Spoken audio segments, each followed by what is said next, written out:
sweet home.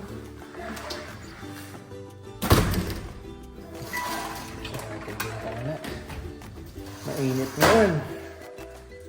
Alas 3. Kaka-workout lang natin. Tapos tayo lang mag-isa ngayon hanggang bukas. Kasi si Natins, Pixar at mga in-laws ko pati si Nabayaw naka-staycation ngayon sa Okada. Hindi tayo sumama kasi may scheduled attendan ako mamaya na birthday ng tropa. Mga few months ago nang nakaplano to. So, nag-commit na ako na pupunta ako. Tapos itong staycation nila, few days ago lang nila napagplanuhan. So, nagsabi na ako na hindi muna ako makakasama. Attend muna ako sa birthday ng tropa. Kaya, yun, iwan tayo. Tapos, si mama ko naman, dun sa BF Resort, wala rin siyang kasama. Kaya sakto lang din. Pagkatapos kong pumunta sa birthday ng tropa mamaya, doon ako mag-i-stay kay mama. Tapos, sakit ng kuko ko. Tumama yung dulo ng ito to. Tumama ng dulo sa matigas na sabon. Parang very sharp. Parang pumasok sa loob ng kuko. Para tuloy yung nagdugo sa loob. Tapos ngayon parang sugat. Mahapde pag pag natatamaan. Yun lang. So ayun, kahapon, ikot-ikot tayo no? Kahapon, sobrang busy namin. Na-post ko naman sa vlog. Nag-deliver tayo ng Ready Hit Go. Tapos nag-deliver din tayo ng party tray sa Sukat Paranaque. Kaming dalawa ni Richie.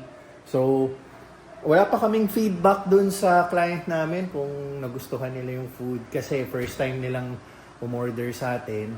So, antay na lang ako ng feedback kay Pins. Pero confident naman tayo dahil subok na yung mga products natin. And today, Monday, wala naman tayo masyadong ginawa today and mga gagawin pa for the rest of the day. It's more on day off namin, parang ganun. Even tomorrow or Wednesday. Lalo na tomorrow kasi holiday tomorrow. I don't know lang kung may mga orders kami na kailangan ko mag-deliver.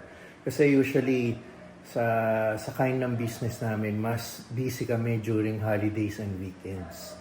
So, tingnan natin tomorrow kung may mga gagawin tayo. Pero si Natins Pixar, bukas pang balik nila from staycation. Tapos, resume na ng classes ni Pixar sa Wednesday. So, this morning si Pixar, may half-day online class lang. Kaya sila nakaabot sa 2 p.m. check-in sa Okada. Nasa Okada sila. So, ayun. Yun ang Lunes natin for today. Magpakita ko lang yung mga magiging highlights ng birthday celebration ng kaibigan ko later.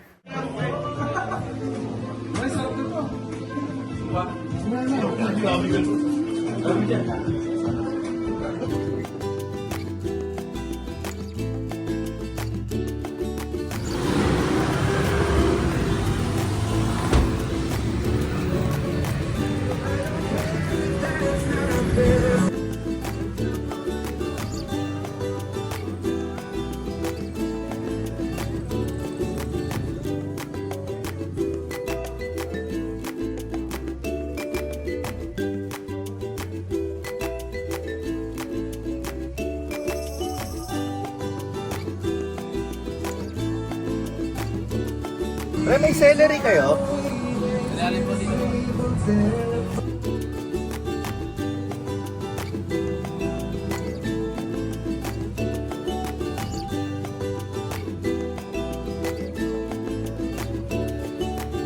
Tapos mansanas. Isang mansanas. Isang piraso. 78.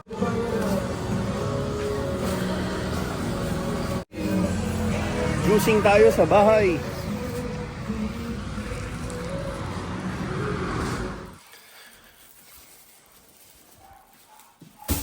Kakauwi lang natin. Kaka-workout lang natin. Nag-yogurt tayo. And then, kanina pinag-iisipan ko sa mall kung doon ako kakain. Holiday pa lang ngayon, April 1. Yung holiday ata ay something about sa Muslim. Ang daming tao sa mall. Tinamad na ako kasi wala rin akong maupuan na maganda. Pagtatambay ako dun sa Boss Coffee, yung lagi kong tinatambayan na coffee shop.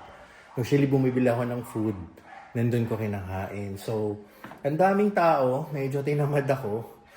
Sanay kasi ako pag weekday doon ako tumatambay talaga pag weekdays after mag-workout. So, naisipan ko na lang, bakit hindi na lang ako umuwi, bumili ako ng gulay. Total, matagal-tagal na rin akong hindi yung juicing.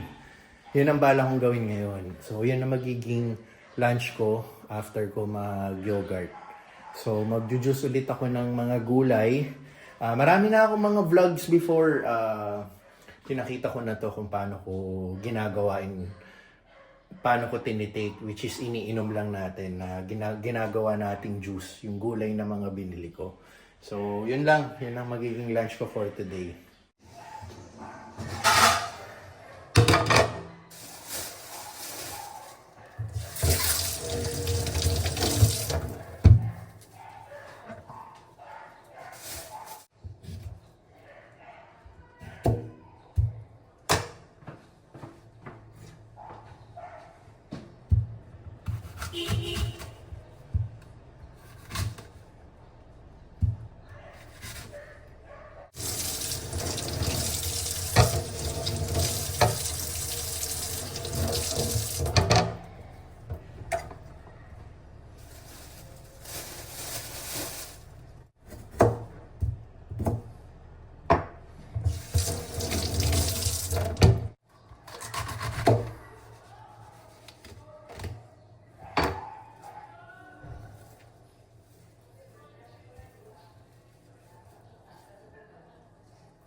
Bakit birthday ba ni ate? Kailan?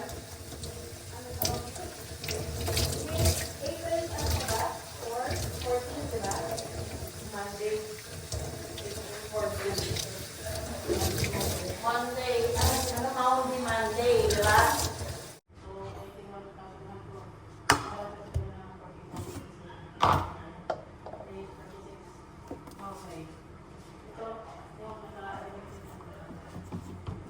Wala ka ng March. Lahat ng resibo, ito na yun.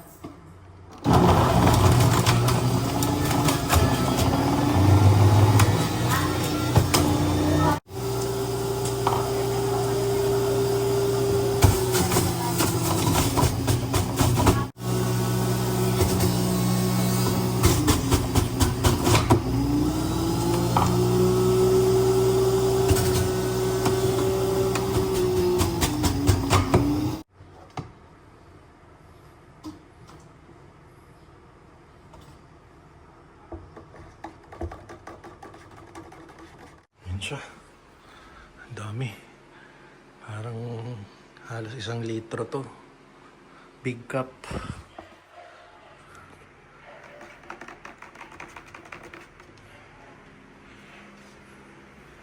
Ang dami pala. Gusto mo?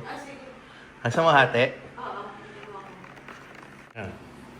Hinatian ko si Tins. Thank you. So tayo. Ang dami yan. Bus. Oo, ito. Puno halos 3/4 pa to. Ayan. Pusin natin. Diba?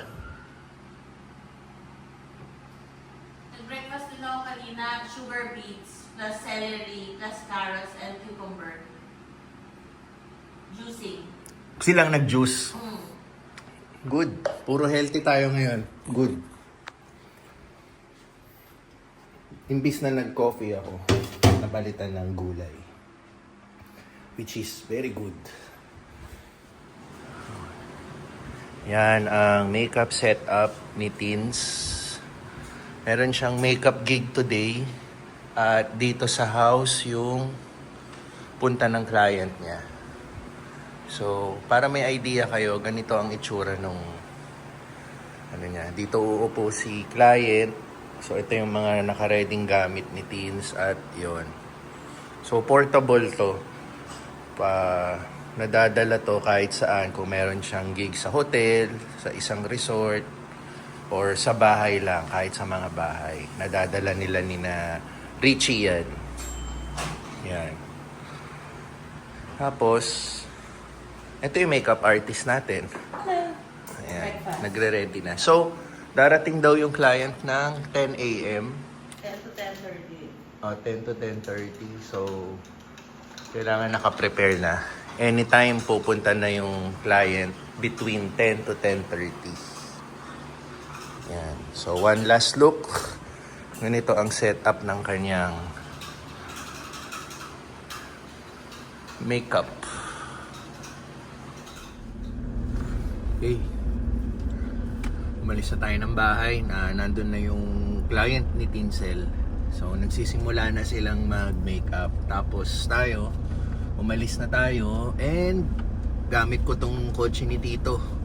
So, Tito, kung nanonood ka ng vlog, papunta ako ngayon ng LTO. Tatanungin ko na yung mga gusto mo ipatanong. So, hopefully, nandun yung kakilala natin.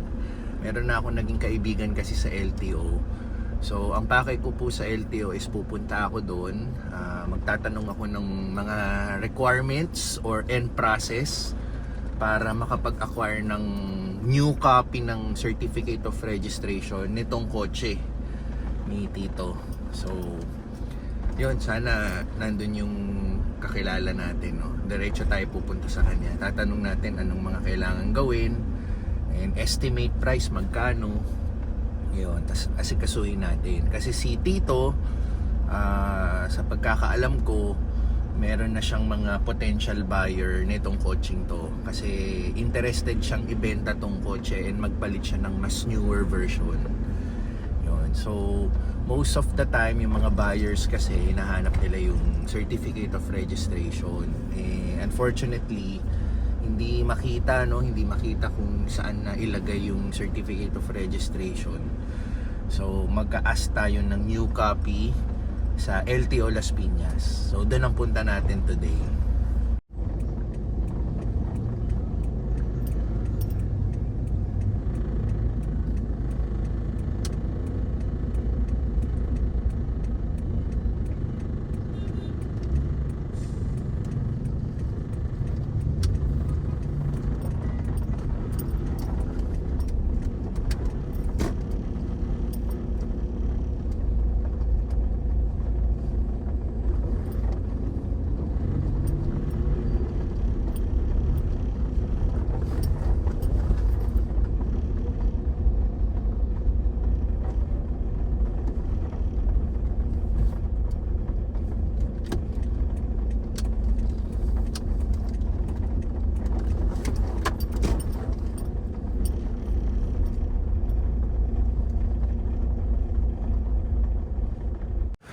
Busy day today. Dami oh.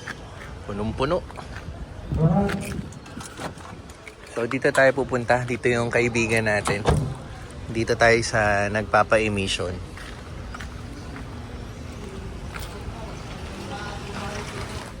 Alright. Tirik na tirik ang araw. Yan. Busy lahat ng mga tao. So ayun. Nakahingi tayo ng affidavit of loss, OR or CR. So sa ating kailangan is yung for the CR, Certificate of Registration. So kailangan i-accomplish to. Kailangan ng pirma nung may-ari ng kotse, and then ipapanotaryo, and then to photocopy ng IDs na may pirma rin, and then photocopy nung latest OR registration, which is yun yung yearly na pinaparehistro natin, and then yung ano ba yun, yung motor inspection certificate. Yun, flash ko na lang sa screen yung pangalan, mahaba so kailangan ipapaganon pa natin, and then pag pumasa kailangan na natin i-submit sa LTO para mabigyan tayo ng bagong copy ng Certificate of Registration. So, yan, mission accomplished tayo today. Nakuha natin yung mga information na dapat kunin. So, okay. Hindi tayo nag-workout nakiligo lang tayo. Kasi naubos yung lakas ko sa naubos yung lakas ko kanina sa LTO. Dumaan pa kasi ako sa condo.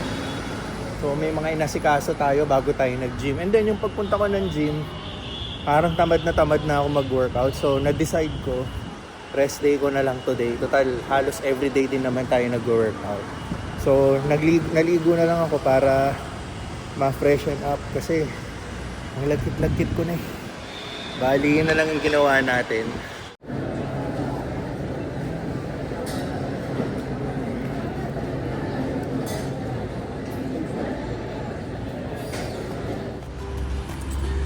Yan oh, lapit na matapos din to.